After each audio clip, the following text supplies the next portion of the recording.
تم جانتی ہو میں تم سے کتنی محبت کرتا ہوں؟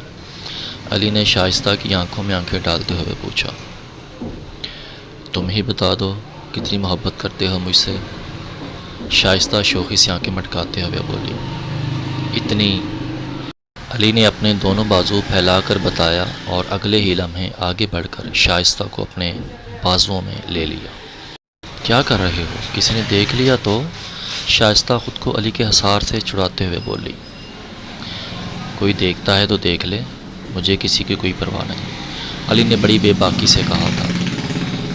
تم ضرور مجھے مرواؤ گے، شائستہ نے قدرے برہمی کا اظہار کیا۔ ایک تو تم ڈرتی بہت ہو، میں تم سے جی بھر کر پیار کرنا چاہتا ہوں اور تم ہو کہ… علی نے بات کو ادھورا چھوڑا اور شائستہ سے منہ موڑ کر کھڑا ہو گیا۔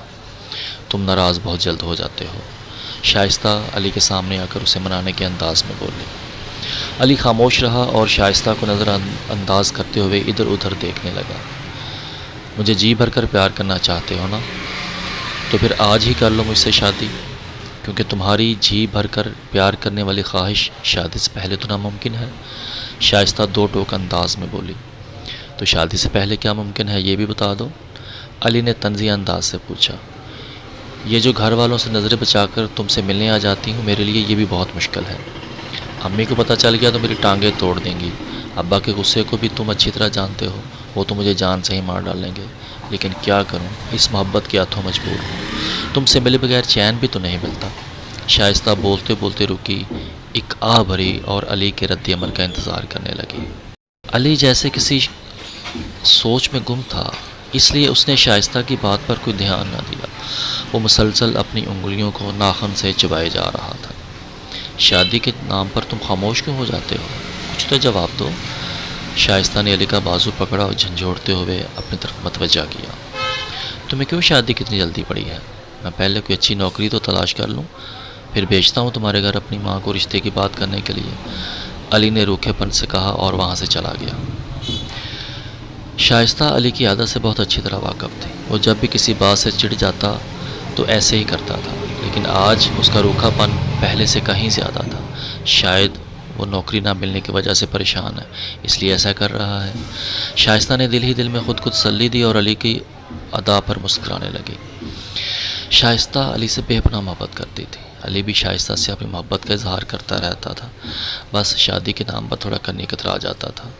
اس کا خیال تھا کہ شادی کے لیے ابھی زندگی پڑی ہے، کیوں نہ اس سے پہلے محبت کا بھرپور لطف اٹھایا جائے، لیکن شائستہ علی کی ان باتوں سے اتفاق نہیں کرتی تھی۔ وہ چاہتی تھی کہ اس کی علی کے ساتھ جلد از جلد شادی ہو جائے۔ علی اپنی تعلیم مکمل کرنے کے بعد اچھی نوکری اور بہتر مستقبل کی تلاش میں تھا۔ کئی دن سے دونوں کی ملاقات نہیں ہو پائی تھی، جس کی وجہ سے شائستہ بہت بے چین تھی، اسے گھر سے نکلنے کا موقع ہی نہیں ملا تھا۔ اس دن اس کی ماں کو اچانک کسی دوسرے گاؤں جانا پڑا، جبکہ اس کا باغ پہلے ہی کام کے سلسلہ میں گھر سے باہر تھا۔ شائستہ نے موقع غنیمت جانا اور جھٹ علی سے ملنے پہنچ گئی۔ پہلے تو علی نے خوب ناراضگی کا اظہار کیا کہ وہ اتنے دن اس سے ملنے کیوں نہیں آئی، پھر اس نے شائستہ کا ہاتھ پکڑ کر اسے اپنی جانب کھینچا اور اسے اپنی باہوں میں بھر لیا۔ شائستہ علی کے اچانک اس حملے کے لیے تیار نہیں تھی، اس نے علی کو بہت منع کیا کہ اسے چھوڑ دے، لیکن علی نے اس کی ایک نہ سنی، وہ تو صدیوں سے بھوکا تھا اور اس پر ہوس کا بھوت سوار تھا۔ شائستہ بس تھوڑی دیر مزاحمت کر پائی تھی، وہ مدہوش ہو چکی تھی اور ہار مان کر اس نے اپنے آپ کو علی کے حوالے کر دیا تھا۔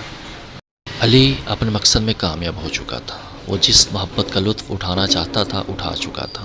اس نے شائستہ کی کمزوری کا فائدہ اٹھاتے ہوئے اس کے بے داغ دامن کو داغدار کر دیا تھا۔